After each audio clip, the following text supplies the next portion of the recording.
Aujourd'hui, je suis en présence de Karine Voyer, qui est intervenante ici au Taux Frontenac. Bienvenue, Karine. Bien, merci, Louis. Je suis contente de te voir aujourd'hui. Moi aussi.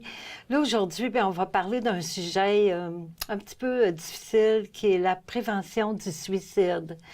Ici, dans notre communauté, comment qu'on peut prévenir le suicide?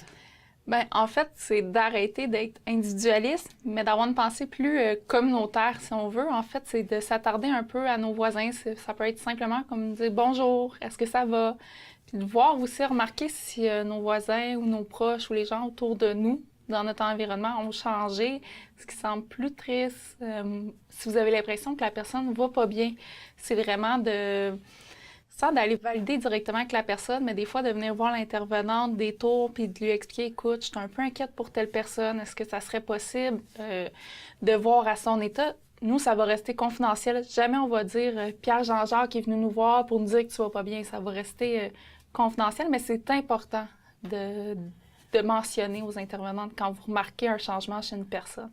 OK, c'est important de souligner, de ne pas hésiter. Exact. Oui. Puis, si on soupçonne, là, est-ce qu'on peut avoir de l'aide pour une personne, là, justement, qu'on a des soupçons? Là? Comment qu'on peut les aider, ces gens-là? En fait, une des meilleures façons de faire, c'est de venir nous voir, moi et Maude, les intervenantes des tours, parce qu'on a été, dans le fond, formés par l'Association québécoise de prévention du suicide. OK.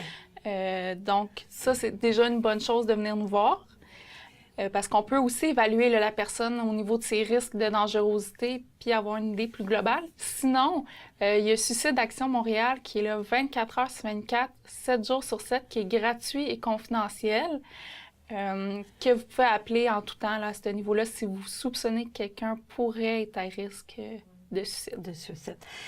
Puis, parlant de ça, si une personne qu'on connaît, là, qui passe à l'acte, qui se suicide, comment qu'on peut obtenir de l'aide après un événement comme ça? En fait, la meilleure chose à faire, c'est d'appeler Suicide Action parce qu'ils sont spécialisés autant en prévention, mais aux postventions qu'on appelle après qu'un événement se soit produit, même si la personne n'est pas nécessairement décédée suite à son acte, mais que la personne a fait une tentative.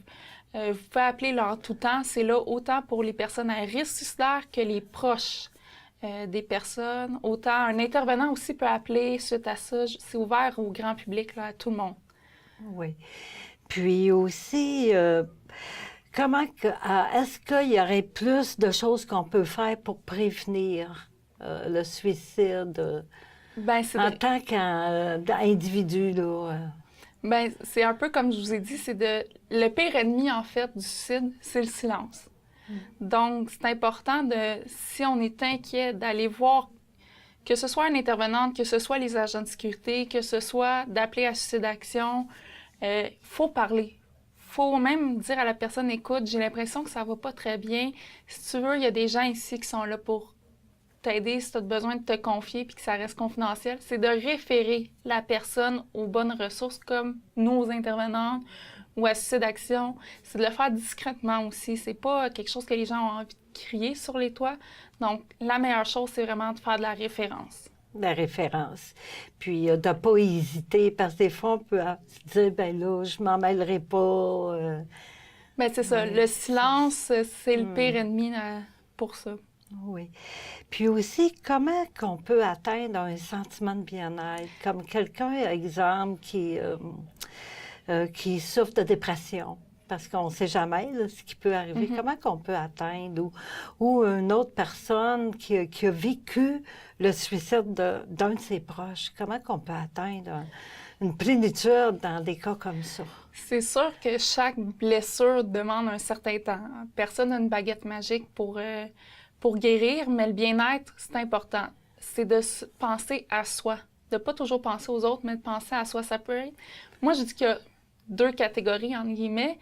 Il y a la catégorie où son propre plaisir personnel, que ce soit, c'est pas obligé d'être quelque chose de gros, puis de dire, OK, bien, je m'en vais une fin de semaine. Là. C'est pas nécessairement ça, mais ça peut être, bien, aujourd'hui, je file pas, puis il me semble qu'un bain moussant, là, puis de fermer mon téléphone, puis pas avoir de nouvelles de personne, ça me ferait du bien. Ou d'écouter un de nos artistes préférés, d'aller prendre une marche avec son ami. C'est des petites choses simples qui nous font plaisir à nous, pas aux autres, à nous, notre propre personne. C'est de se centrer un peu plus sur soi. Qu'est-ce que moi j'aime? Qu'est-ce que moi, ça me fait du bien? Fait qu'il y a des choses comme ça que la personne peut faire. Au niveau communication, c'est sûr, de parler, là, ça fait du bien. Hein? Surtout quand on ne se sent pas jugé, quand on sait que la personne peut nous aider à trouver des solutions. C'est de venir voir les intervenantes. Des fois aussi, c'est de faire des activités, juste de changer les idées, sortir un peu de la maison. Mais nous, on peut vous offrir des activités ici, mais aussi à l'extérieur dans le quartier. On est là pour vous aider. On est comme un gros bottin téléphonique de ressources, puis on est là pour aider. Donc, c'est vraiment d'aller chercher de l'aide, de ne pas avoir peur. Nous, on n'est vraiment pas là pour juger, on est là pour vous aider, puis ça nous fait plaisir. Bien, merci beaucoup d'être venue, Karine, à mon entrevue aujourd'hui. Ça fait plaisir. Juste dire que le suicide, c'est pas une option. S'il vous plaît, parlez, appelez à Suicide Action. Le numéro devrait être affiché. Merci. Merci. Pour plus d'informations, vous pouvez joindre les intervenantes de milieu au 514-524-3015. Suicide Action Montréal offre un service d'écoute 24 heures sur 24, 7 jours sur 7.